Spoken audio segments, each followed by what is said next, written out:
El 26 de octubre de 1965, en el sótano de una casa común en Indianápolis, la policía descubrió el cuerpo sin vida de una joven de 16 años. Su piel estaba cubierta de quemaduras, heridas y cicatrices. Pero lo más escalofriante era un mensaje grabado con fuego en su abdomen. Soy una prostituta y estoy orgullosa de ello. Lo que las autoridades no sabían en ese momento era que esta historia iba mucho más allá de un simple asesinato. No fue un crimen pasional, ni un ataque inesperado. Se trataba de semanas de abuso sistemático, tortura y humillación, perpetradas no solo por un adulto, sino por un grupo de adolescentes y niños. Como una joven terminó en una casa que se convirtió en su prisión, porque nadie intervino mientras era brutalmente maltratada. Y lo más importante, ¿cómo pudo la mente de una persona manipular a toda una comunidad para participar en un acto tan monstruoso? Esta es la historia de Sylvia Likens, un caso que nos obliga a preguntarnos, ¿hasta dónde puede llegar la crueldad humana cuando el mal se normaliza? Sylvia Marie Likens nació el 3 de enero de 1949, en el pequeño pueblo de Lebanon, Indiana. Era la tercera de 5 hijos en el hogar de Lester y Elizabeth Likens, una familia de clase trabajadora que luchaba constantemente por mantenerse a flote. Sylvia tenía 2 hermanos mayores, Diana y Daniel, y 2 hermanos menores, Jenny y Benny. De todos ellos, Sylvia era especialmente cercana a su hermana Jenny, quien padecía polio y caminaba con dificultad debido a una pierna debilitada. Sylvia siempre cuidaba de ella, asegurándose de que no se sintiera excluida o indefensa. Desde muy joven, Sylvia fue conocida por su naturaleza cariñosa y alegre. Era una niña de rostro dulce y una personalidad que atraía a quienes la conocían. Sin embargo, su vida estuvo marcada por la inestabilidad. Criada en una familia disfuncional, su padre, un hombre alcohólico y errático, no podía proporcionarles el cuidado que necesitaba su familia. Su madre, por otro lado, luchaba con sus propios problemas emocionales y económicos. A pesar de los constantes cambios, Sylvia se mantenía optimista. Era una niña tímida, dulce y reservada, aunque también descrita como alguien con un espíritu bondadoso y un deseo genuino de agradar a los demás. No era una estudiante destacada, pero disfrutaba la escuela, especialmente las clases de inglés y música. Le encantaba escuchar a The Beatles y soñaba con algún día casarse y formar su propia familia, lejos de los problemas económicos que siempre habían marcado su infancia. Sylvia tenía una personalidad tranquila y era conocida por su amabilidad. Solía ganar algo de dinero cuidando niños, planchando ropa o haciendo pequeños encargos para vecinos. A pesar de que no tenía lujos, siempre compartía lo poco que tenía con su hermana Jenny y con cualquier amigo que lo necesitara. A lo largo de su infancia, Sylvia y su hermana Jenny vivieron un sinfín de mudanzas y situaciones precarias. Esto, en parte, los llevó a depender de su tía y su esposo en varias ocasiones. Pero su vida cambió drásticamente en julio de 1965, cuando sus padres decidieron dejarla, junto a Jenny, para ser acogidas por una familia de Indianápolis a cambio de dinero, con la esperanza de que tuvieran una vida más estable, al cuidado de una mujer que apenas conocían, Gertrude Wanisiewski. Las hermanas se mudaron a la casa de Gertrude Wanisiewski, una mujer que, al principio, parecía ser la figura maternal que necesitaban. Para 1965, Gertrude Wanisiewski, de 36 años de edad, vivía sola con sus 7 hijos, Paula, de 17 años, Stephanie, de 15, John, de 12, Marie, de 11, Shirley, de 10, James, de 8, y Dennis Leeright Jr., de 1. A pesar de medir 167.6 centímetros de altura, pesaba solo 45.4 kilogramos y fue descrita como una fumadora empedernida, ajada, delgada y asmática, que sufría de depresión clínica debido al estrés de 3 matrimonios fallidos, una relación fracasada y un aborto espontáneo reciente. Gertrude había sido un pilar de la comunidad en sus mejores momentos. Pero lo que las hermanas Likens no sabían era que esta mujer, que parecía ser una madre de acogida, escondía un monstruo en su interior. Una madre que, con el paso del tiempo, transformaría su casa en un lugar de pesadilla para Silvia. Durante las primeras semanas en las que residieron en la casa de los Wanisiewski, las hermanas fueron sometidas a muy poca disciplina o abuso. Silvia cantaba regularmente canciones pop con Stephanie y participó de buen grado en las tareas domésticas de la residencia. Ambas niñas también asistían regularmente a la escuela dominical con los niños Wanisiewski y el pastor elogiaba la piedad de Silvia. Los primeros días transcurrieron entre una rutina que, a pesar de aparentar normalidad, escondía señales sutiles de inquietud. Eran momentos en los que pequeños gestos y actitudes parecían presagiar lo que aún estaba por venir, una mirada fría aquí, una palabra cortante allá, y la sensación persistente de estar en un entorno donde la calidez maternal se desvanecía lentamente. En esos primeros instantes, lo cotidiano se tornó en una especie de presagio oscuro, sin que nadie pudiera imaginar la magnitud del mal que se gestaba tras las paredes de aquella casa. Aunque el padre de Silvia y Jenny había acordado pagarle a Gertrude Wanisiewski $20 semanales por el cuidado de sus hijas, con el tiempo, los pagos comenzaron a retrasarse, llegando algunos con 1 o 2 días de demora. Molesta por esta situación, Gertrude empezó a desquitar su frustración con las niñas, propinándoles severos castigos físicos.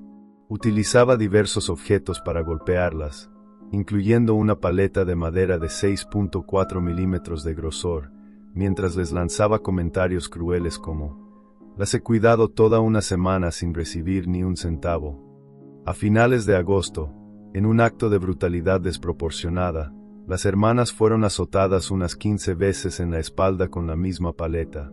¿El motivo?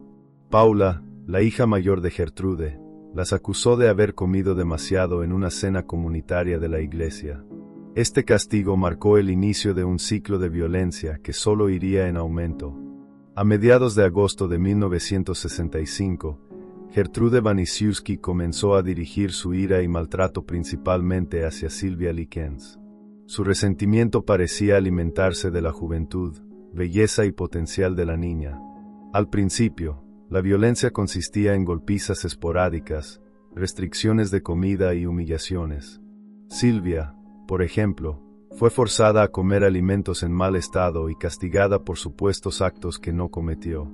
El abuso tomó un giro más cruel cuando Gertrude, junto con su hija Paula y otros jóvenes del vecindario, empezaron a intensificar el maltrato.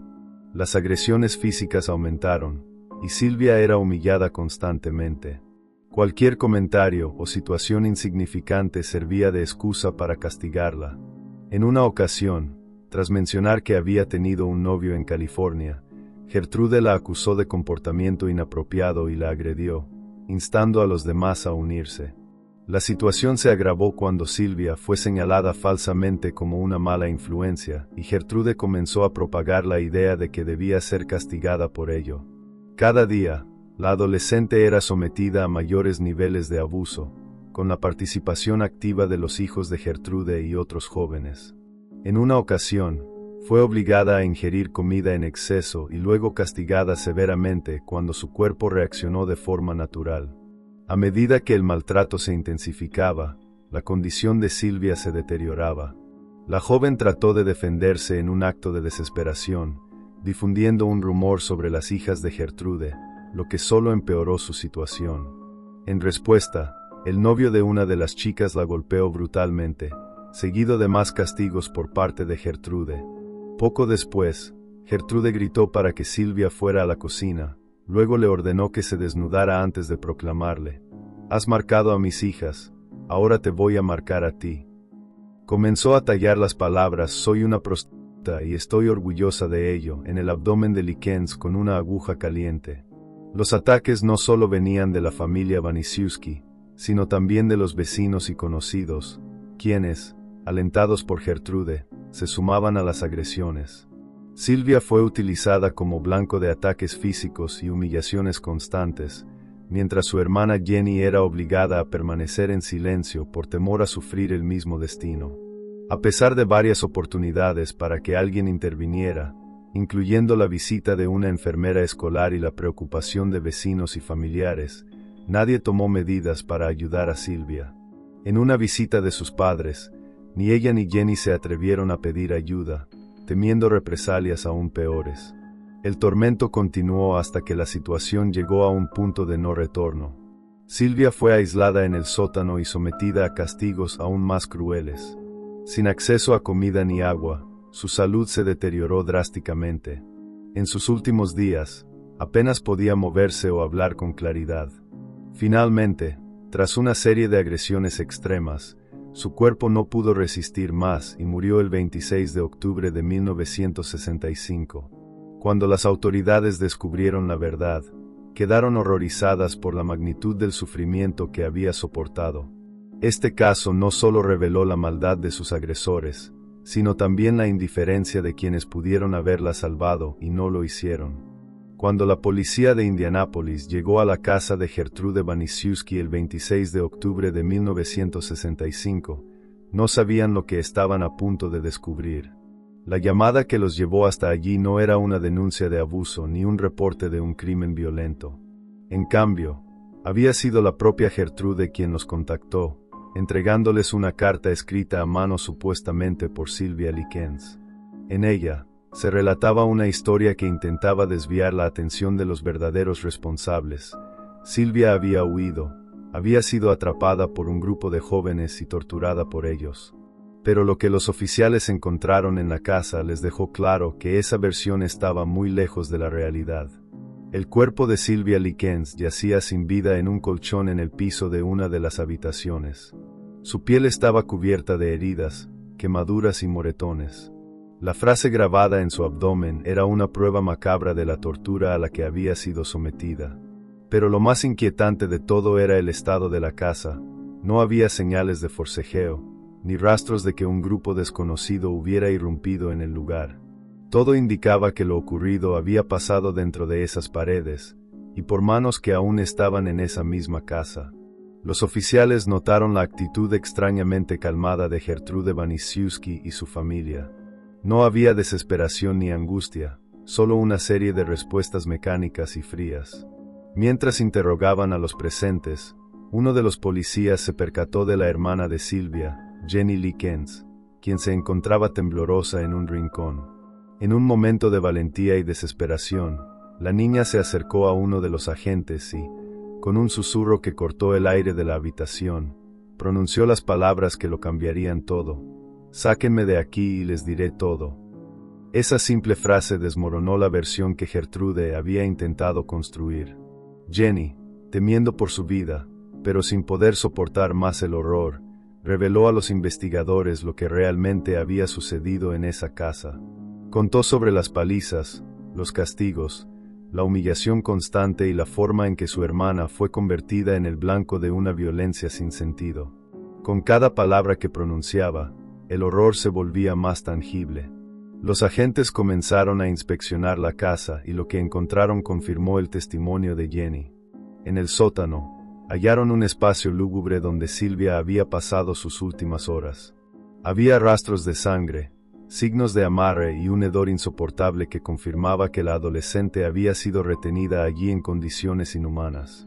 La evidencia se acumulaba rápidamente, y las sospechas sobre los habitantes de la casa se convirtieron en certezas.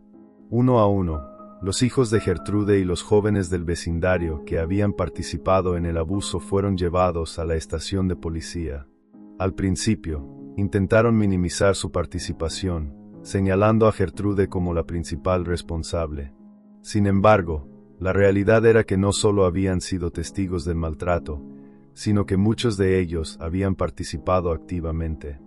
La autopsia de Sylvia reveló un nivel de maltrato difícil de procesar.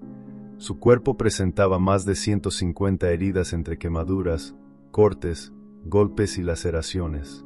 Su estado de desnutrición indicaba que llevaba semanas sin recibir la alimentación adecuada. Lo más perturbador era que su muerte no había sido rápida. Cada herida contaba una historia de sufrimiento prolongado. Con las pruebas en la mesa, la policía ya no tenía dudas. Esta no era una simple historia de abandono o negligencia. Era un crimen atroz, un caso de tortura sistemática infligida por múltiples personas, mientras otros observaban en silencio. La investigación apenas comenzaba, pero algo era seguro: nadie en esa casa saldría impune. A medida que la investigación avanzaba, la historia comenzó a tomar giros que nadie esperaba. Lo que parecía, al principio, un caso aislado de maltrato, se reveló como la punta de un iceberg de secretos oscuros. Los testimonios de los vecinos y, sobre todo, el valiente relato de Jenny, abrieron una ventana a una realidad aún más perturbadora. No solo Gertrude era la ejecutora principal, sino que muchos de los jóvenes de la casa y del vecindario habían participado activamente en el abuso. Mientras se desenterraban pruebas en el sótano y se analizaban cartas y documentos que pretendían encubrir la verdad, cada nueva declaración sumaba capas a un entramado de violencia sistemática. Entre las evidencias más sorprendentes se encontraba una misiva, dictada a Sylvia, que había sido diseñada para sembrar confusión sobre los hechos reales. Sin embargo, lejos de ocultar el horror, esta carta se transformó en una pieza clave para reconstruir la cadena de abusos. Los investigadores descubrieron que la atmósfera de miedo y sumisión que reinaba en esa casa había logrado que incluso algunos de los niños se volvieran cómplices, atrapados en una dinámica que superaba su entendimiento. Los testimonios se entrelazaban y, en ocasiones, se contradecían, dejando al descubierto que la violencia se había normalizado en un entorno donde el poder y el resentimiento dictaban cada acción. Cada revelación abría nuevas interrogantes. ¿Cómo podía un ambiente familiar transformarse en un escenario de tan inhumana brutalidad? La investigación se convirtió en un laberinto de confesiones y silencios, manteniendo a todos, tanto a los investigadores como al público, en un estado de tensión y asombro constante. La acumulación de pruebas forzó a las autoridades a actuar de manera decisiva. Uno a uno, los involucrados fueron identificados y arrestados, y pronto se inició un juicio que prometía desenmarañar toda la red de abusos. Sin embargo, a medida que el proceso judicial se desarrollaba, emergían detalles que cuestionaban la versión oficial. Testimonios sorprendentes y documentos inesperados empezaron a revelar una realidad tan compleja como desgarradora, en la que la manipulación, el miedo y la indiferencia habían permitido que el mal se propagara sin control. El veredicto, aunque marcó el fin de la investigación en el plano legal, dejó tras de sí un eco de interrogantes sin resolver. La comunidad se encontró dividida entre el alivio de ver justicia y el desconcierto ante la magnitud del horror que se había ocultado tras la fachada de una familia aparentemente común. El juicio expuso no solo la brutalidad de los actos cometidos, sino también las fallas de un sistema que, por años, había ignorado los gritos silenciosos de una víctima indefensa. Aunque se han dado respuestas desde el punto de vista judicial, el caso de Sylvia Likens continúa siendo objeto de debate y reflexión. El desenlace oficial es solo una parte de la historia. Aún quedan preguntas en el aire sobre cómo se permitió que tanto sufrimiento se acumulara en ese hogar. El trágico destino de Sylvia Likens no solo es un recordatorio del horror que puede surgir cuando el mal se normaliza, sino también una lección amarga sobre la irresponsabilidad y negligencia. La decisión de sus padres de dejarla en manos de una desconocida, en busca de una solución a sus propios problemas, abrió la puerta a un ambiente donde el abuso se convirtió en rutina y la violencia se intensificó sin control. Esta historia nos invita a reflexionar sobre la importancia de la responsabilidad parental y la necesidad de proteger a los más vulnerables. La falta de una supervisión adecuada y el abandono de la obligación de cuidar a una niña inocente permitieron que una red de maldad se extendiera, dejando cicatrices imborrables en la memoria colectiva. Es una llamada a la acción para que, como sociedad, no permitamos que el descuido y la indiferencia pongan en riesgo la integridad de aquellos que más necesitan protección. El caso de Sylvia Likens se erige, entonces, como un sombrío recordatorio de que el abuso no ocurre en el vacío. Es el resultado de una cadena de fallas y omisiones, donde la irresponsabilidad de unos contribuye a la tragedia de otros. La lección es clara: la protección y el cuidado de los niños deben ser una prioridad innegociable, y la indiferencia ante el sufrimiento debe ser combatida con firmeza para evitar que se repitan atrocidades similares.